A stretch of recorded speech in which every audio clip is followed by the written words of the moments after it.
Hey, I'm Ryan Reynolds. At Mint Mobile, we like to do the opposite of what Big Wireless does. They charge you a lot, we charge you a little. So naturally, when they announced they'd be raising their prices due to inflation, we decided to deflate our prices due to not hating you. That's right. We're cutting the price of Mint Unlimited from $30 a month to just $15 a month. Give it a try at mintmobile.com/switch. $45 upfront payment equivalent to $15 per month. New customers on first 3-month plan only. Taxes and fees extra. Speed slower above 40 gigabytes. See details. What's up, you guys? Welcome back to the Mixed Doubles Podcast. We're your hosts, Maggie Robinson and Josh Smythe-Macaulay.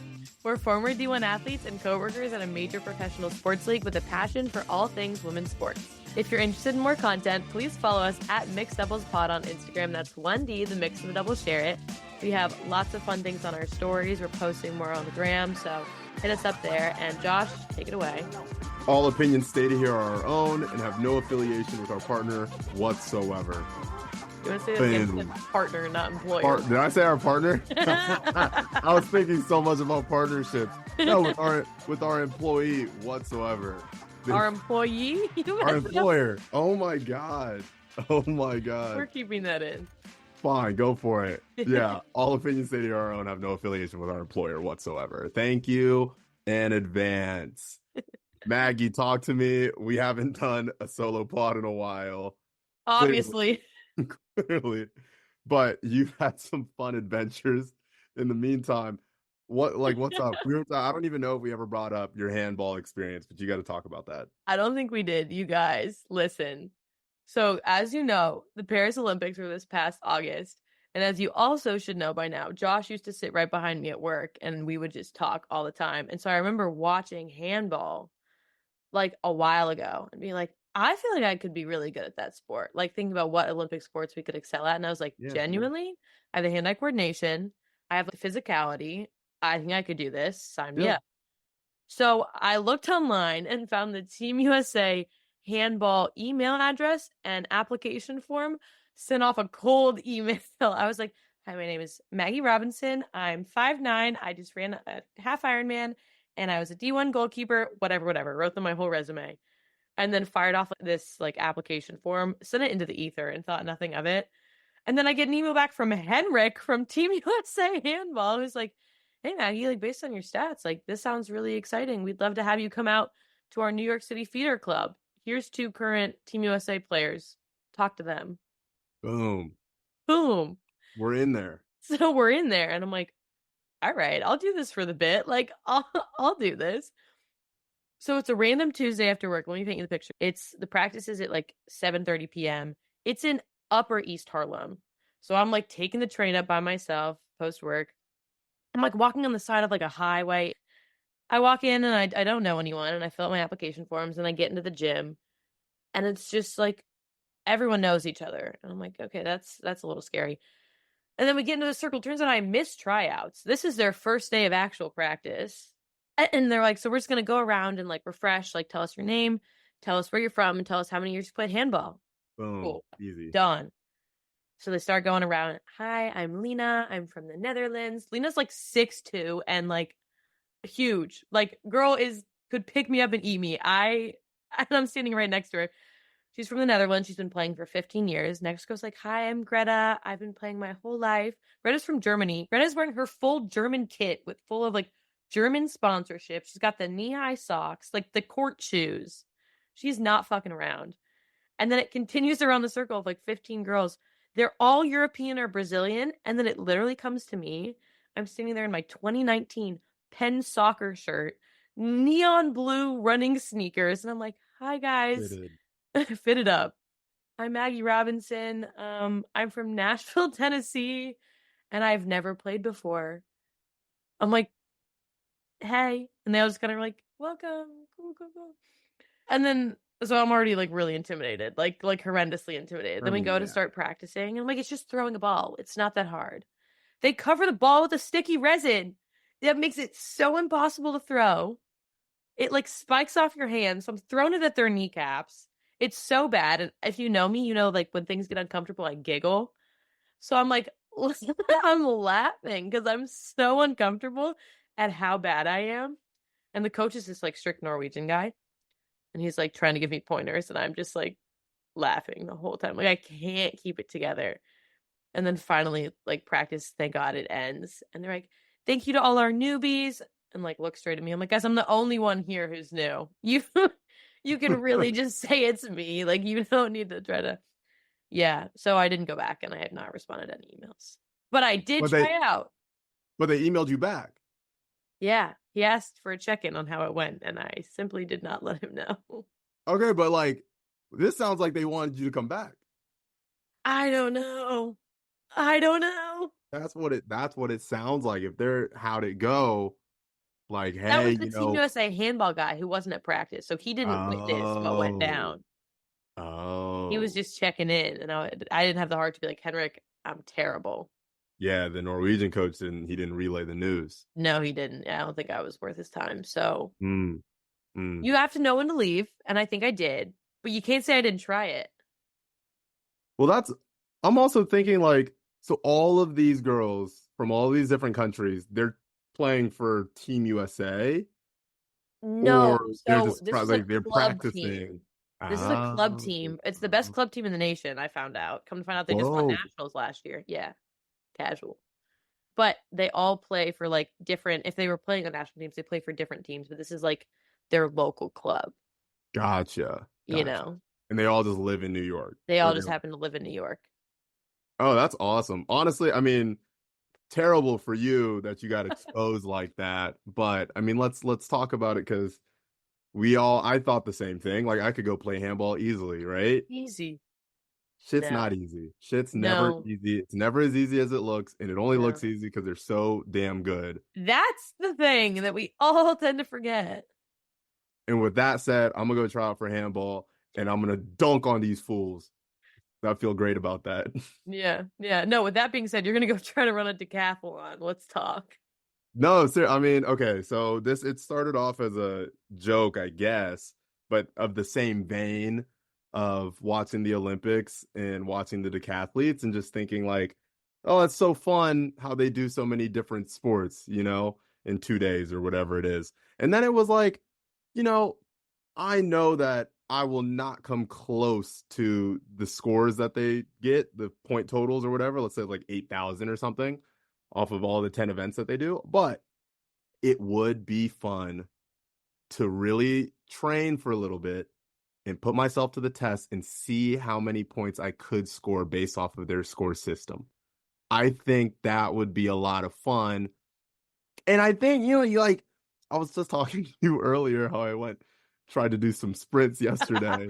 Josh is talking such a big game, and he couldn't finish like 6 sprints. Well, I mean, I wasn't going to bring that up, but it was the worst. It was the worst time of my life yesterday on this track. Anyways, besides that, I'm thinking, I did track in high school. I did a little bit of everything. I did hurdles. I did the 400 at one point. I did high jump, triple jump, did 300 hurdles. I wasn't a Sydney McLaughlin, but I was doing 3. She could do the last 100. Yeah.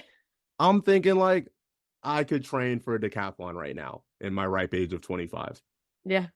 Now, where the hold is I don't know where to get a javelin. I don't know where to get a shot put. I don't want to buy hurdles and set those pole up. Vaulting? I got a coach. I got a coach for the pole vault deal.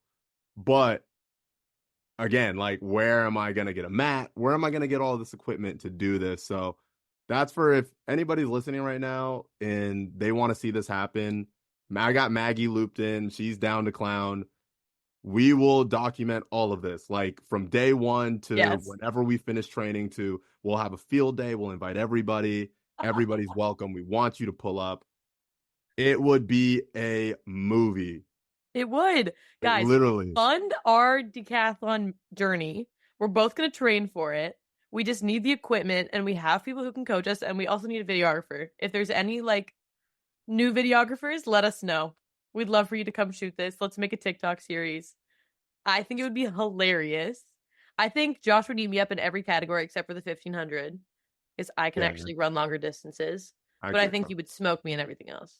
Yeah, but it's not about that. It's about the points. It's about It's about the individual points, like women's points, men's points. Yeah, I just want to see. I just want to see. And then, once we finish our field day, we do our decathlon, and all that. We come back, we do the podcast, maybe a live podcast, and we go big plays and big players, and it's ourselves. Can you imagine? Guys, wait for the day. Wait for it. But That's going to be monumental. In this case, we'll do big plays. And big players. All right. And guess who? Thank you for that. That was a great tee up. My big player is the Professional Women's Hockey League, which we talked about last year.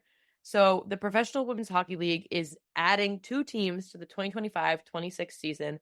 It's currently a 6-team league, but they saw so much expansive growth in their audience and their participation that they're kind of looking all over the US and Canada for these 2 expansion teams. They're thinking about Pittsburgh, maybe a Detroit. I love the idea of a Detroit team. That's just going to be like a gritty team. And maybe it's the NFL influence, but I think if you have a women's hockey team in Detroit, they're going to tear it up. I'm assuming they'd love that. You know, I'm not going to sit here and say I know a lot about Michigan, but I'd assume the Michiganders would enjoy a good women's hockey club over there. Mm-hmm. So yeah. Let's put Detroit on there. Yeah. My big player, let's go to the other side of the world, Aitana Bomati, who I'm hoping I'm getting her name right, but I love her. You love her. She's great. 26-year-old midfielder for Spain and FC Barcelona. She is a back-to-back Ballon d'Or winner. I probably butchered the hell out of that name. Ballon d'Or. Perfect. Ballon d'Or. Yep. Say what you want. But she's a back-to-back winner of that trophy. Which is the best player in the world. Yes. So back-to-back best player in the world. Back-to-back best player in the world. And who did it before her was her teammate, Alexa Putellas. So Spain is just kicking butt right now. She also won, I think, what was like FIFA Woman of the Year for soccer. I mean, she's killing it right now. She's doing great. I just read an article. You should read it too. If you're listening, you should read it. The Athletic did a really cool article on Aitana about why she's the most interesting person in soccer. Not just the most interesting woman, but the most interesting person in soccer right now. I thought it was a really cool article. You should check it out. The Athletic. Tease us. What's the I mean, it's more about, you see she's a midfielder.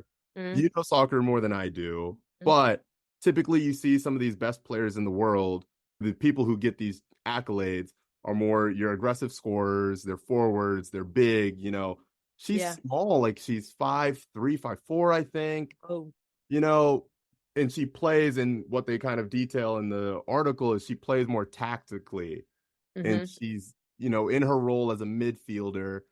And if you went and watched her film, or you watched a highlight clip of her game, you wouldn't sit there and think like this is one of the best players in the world. But when you really digest it and you really look at it for what it is and what soccer is supposed to be, is this like tactful game, she's playing it as a chess match, and she plays it so well.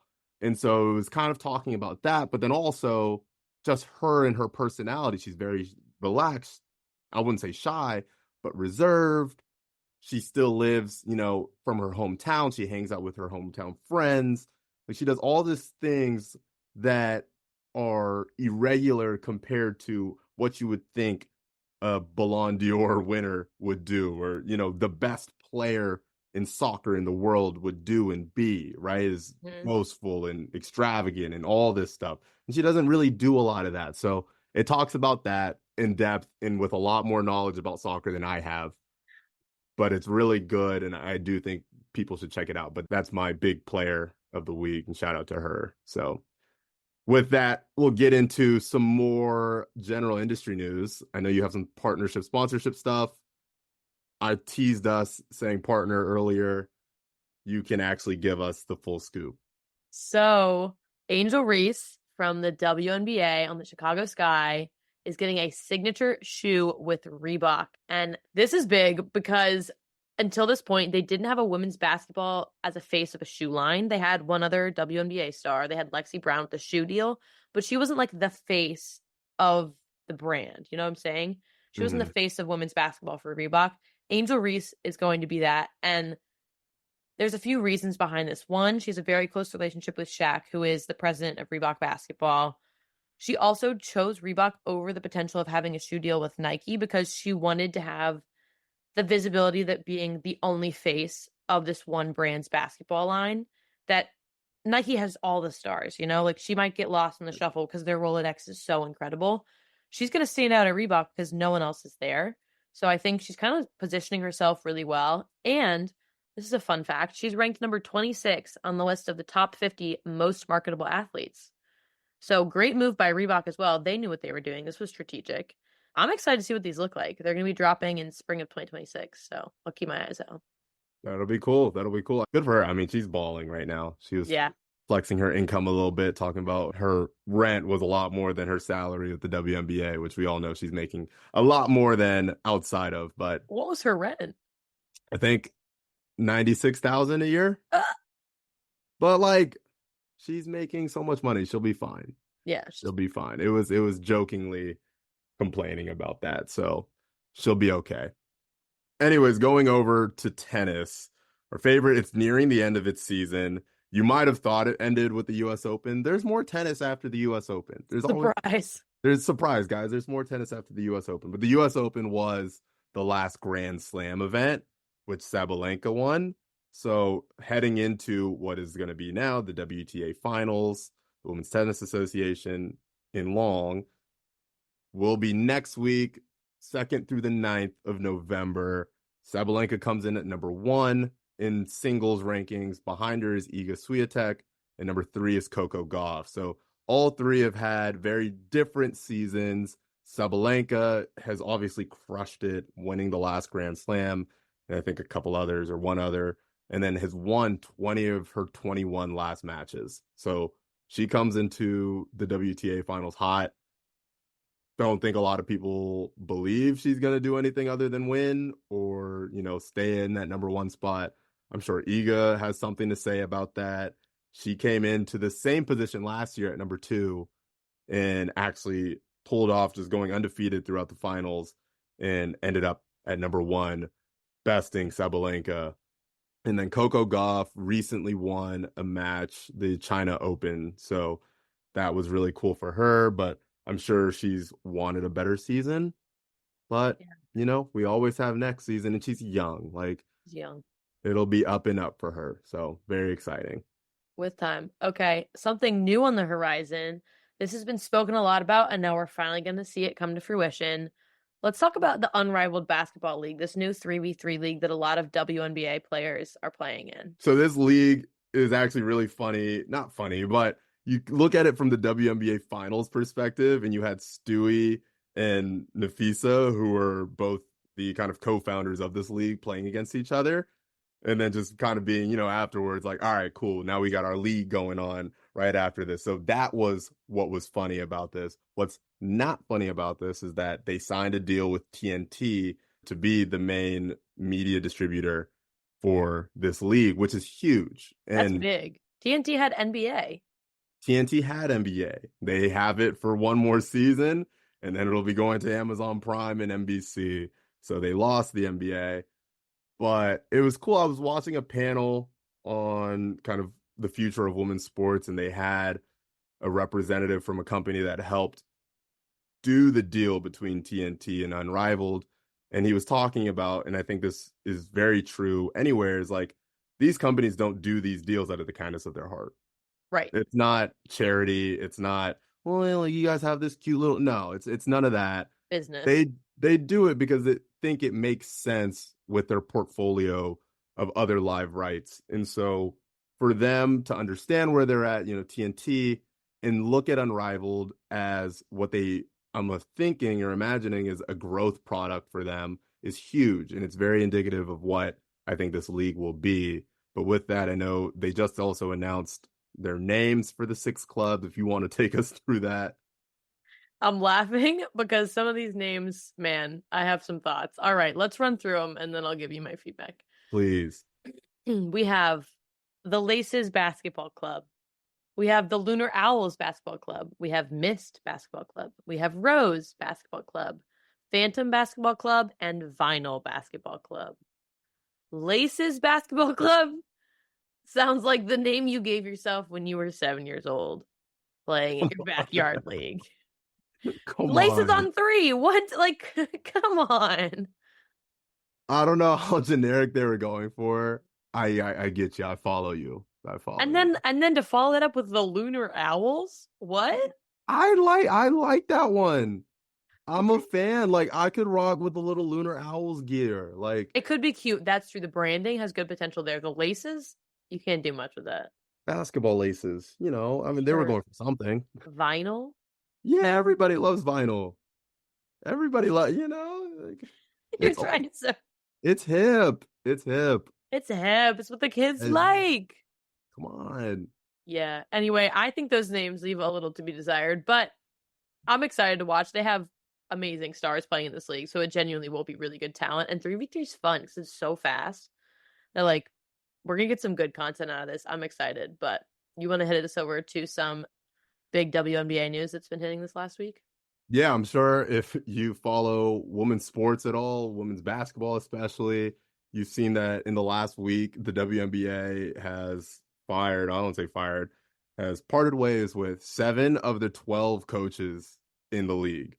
7 of the 12, which is like insane to think about.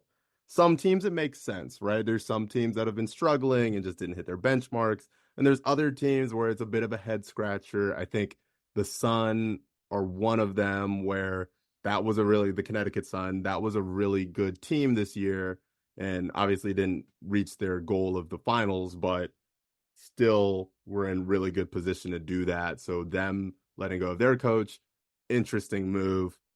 The Fever, another one. This was Christy Sides, who, like, obviously Caitlin Clark's there, but first time in 10 years they've made the playoffs. Coaching has to play some sort of factor in that. I don't know. And then, a team like the Atlanta Dream, Tanisha Wright, who's their head coach, she's led them to the playoffs the last 2 years. So That's kind of shocking. What's yeah, happening? Like, what is happening? Why are all these coaches going? The Dallas Wings, the Washington Mystics, they also let go of their coaches? yeah, it's really interesting. I mean, I've listened to a good amount of podcasts and read some articles here and there, but it seems like everybody's kind of talking about the new media rights deal that's come into play. And you think about the amount of team or the influx of cash that's going to start coming to these teams, and then expansion as well. And then also the idea that these owners, as we saw in evidence by, the owners of the Liberty, are taking a lot more or paying a lot more attention to these clubs and looking at them as, true investments that they want to see succeed. Mm-hmm. And so part of that, and I don't want to say any of these coaches were lackluster, but I think part of that is the thought process that now with this new cash coming in, we can go out there and afford better coaches. So who are these better coaches, though? Yeah, great question. Like, obviously, I think you point to college basketball and you think about like a Don Staley, obviously, My God. right? Or like Gino, who's been at UConn forever, Kim Mulkey. Like, think about some of these big name coaches in college that are making so much money. Like you think about Becky Hammon, who's the head coach for the Aces. She was the first coach in the WNBA to touch $1 million a year, right? Mm-hmm. Gino is making 18 million over 5 years. Yeah. So last year and years before, you look at the ability to go out and get good coaches, or at least high profile coaches, and it just wasn't even in the realm of possibility. Right. And maybe it's still not, because that's still a massive chunk of change for a head coach. Mm-hmm. But I believe the thought process here is we've got money coming in. Maybe we've got new strategy. 4 teams have also let go of their GMs. So starting to think maybe a bit more critically about the direction of their teams and the overall strategy that they want to do. And maybe they want to replicate something like the Liberty and what they've been able to accomplish this past season. But definitely a lot of things that kind of play into this outside of, I think a lot of these head coaches are skillful and deserving of their jobs, and maybe it'll be a carousel. But I think at the end of the day, you'll see, some of this money, or maybe even more money, go to some newer head coaches, even from the college ranks. Yeah. Speaking of money moves, let's hop over across the pond to the UEFA, So the UEFA is committed to $1 billion in investments in developing women's soccer in Europe over the next 6 years. That is a humongous sum of money for women's soccer. And as you pointed out earlier, Europe is where women's soccer is like truly at its peak. The NWSL is fantastic here, but like our biggest competition, the people who take the cake every time, is women's European soccer. And so the fact that they're now seeing that and funding this at the grassroots level, and their strategy is to help grow the game from the lower ranks all the way up. I think you have to start with youth competitions and then build your way into like good national programs and then better clubs. So I'm just really excited because that is so much money. That's actually like tangible change money. I'm excited to see what they do with this. And Yeah, no, it's huge. You tell me, because I feel like you grew up in the space kind of playing soccer competitively from a youth level. I don't know if they call it still like the farming leagues or whatever you want to call that. But I felt like growing up, I had a lot of friends, both men and women, that were playing those kind of leagues that you would play at this club. And, there would be a potential to get to, an MLS club or something like that. But obviously not at the level that they did it on the men's side in Europe, right? Like those right. farm leagues are insane in the Yeah. I guess let's just call them development leagues. Yeah. Those development leagues are insane. So is that something that you think is where some of this money has to go? Yeah, I think that makes most sense in my mind. I didn't play in one of those clubs, but there's a similar system in the US. But to speak on the European side, I think you've seen so much success with men's soccer doing it. You start these kids in these youth leagues. So you have like the Manchester United youth development teams, and they start at like U11, and then you build them up. And now you're seeing like 15-year-olds playing on the top team because they've been developed at such a high level from such a young age. And like they live and breathe soccer, and they have all the resources to make sure that they can actually do that and still get a good education. Some of them are going to school. They have such built out systems that like they're going to school, they're living soccer, they're practicing twice a day. And so of course they're so good because they've built it in a way that they can dedicate all their time to their sport. So I feel like if you want good women's talent, you need that all over Europe. It can't just be like, oh, we have one development academy in all of England. That's great. That's still really hard to get into and still limits the talent pool. You have to have it in like 4 different cities in England. You have to have it in Spain, in France, So that's where I think it's exciting to look at. I know in the US, we're still really behind on doing that. I didn't play on a development league like that. I played on something called ODP, which is like the Olympic Development Team, which each of your states had a team. So I was Team Tennessee. You try out for your state team. From your state team, then you go and play all the different states, and then you try out for the regional team. So the US is broken into like 4 regions. I was region 3. And so then you make the regional team, and from there you can get pulled up to the national team. So that was like the big US farming system. There's almost so many states that people get lost in the shuffle. If you're good at 15, like who knows how you're going to be at 18, 20. It's kind of like there's just too many kids and too big of a system. So I think narrowing it down to the grassroots level like this is super beneficial. Yeah, that makes sense. Like somebody like you could have played for a development team nearby that might have been a feeder to a team like, Gotham FC, let's just say that because we're in New York, and you continue to do that. But I don't know. I mean, it feels like if they're going to spend so much money doing that in Europe, they might start poaching a lot of the folks in the US. Totally. All of a sudden, Coach Emma Hayes, who you have some news of, is going to be receiving all of these girls back from Europe to play for the US team.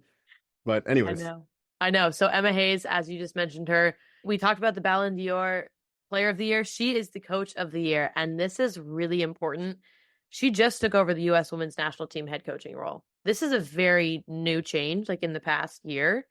So for her to have moved from Chelsea FC, where she was on the women's side, over to the U.S. Women's National Team, on a team that was honestly really struggling. They had no identity. They had a whole turnover of new players, out with the old guard, in with the new. And for her to have turned that around in the way that she did and then win the highest award for Coach of the Year in soccer is crazy. And I think it just speaks volumes to her as a person and a coach, because coaches are really influential and it can go one way or another. And she sounds like a great person and coach. So thrilled for her. Shout out Emma Hayes. Could have been you. Could have been you if you had those development. No. I could be on the national team. No. I could be playing with Mal Swanson, who, by the way, just hit 100 caps, which means she hit 100 starts with Team USA in a friendly versus Iceland in my hometown of Nashville, Tennessee. And might I add, exciting tidbit, they're looking at Nashville as a potential expansion space for an NWSL team. Bring that to Nashville. There is such an appetite for that. We do, despite me saying I was in a development league, we could easily build one because the clubs that they have, the club teams they have there, incredible. So many of my friends went to great schools and played college soccer. So let them know. Bring it to Nashville. That's all I'm saying. Let them know.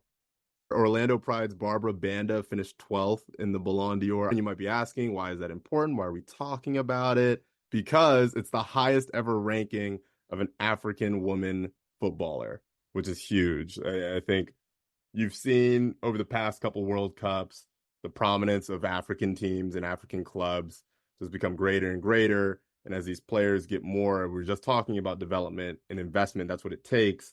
They're getting more investment in those countries. They're getting better development and they're getting more exposure. And so massive, massive congratulations to her. Being on the soccer trend, but we are bouncing over to college because it's my favorite time of the year because college women's soccer is going into their tournament. So the top 3 teams going into the conference tournaments for the NCAA, we have Duke at number 1, Mississippi State at number 2, and Wake Forest at number 3. If you're not a women's college soccer fan, let me tell you, Duke has been that team for years. Growing up, it was like every girl's dream was to play on either the UNC team or the Duke team because they were so consistently good and they had like the top national team players, the top coaches, like they were winning national championships back and forth. And so now, as a washed up soccer player who obviously still cares too much, it's cool to see that they're still carrying that on and that they're still a top team. Definitely someone to look out for when you watch these games. They have a great team. You know what? And a quick shout out to Columbia women's soccer because they are playing against Princeton for first place in the Ivy League. They've already clinched a spot in the tournament.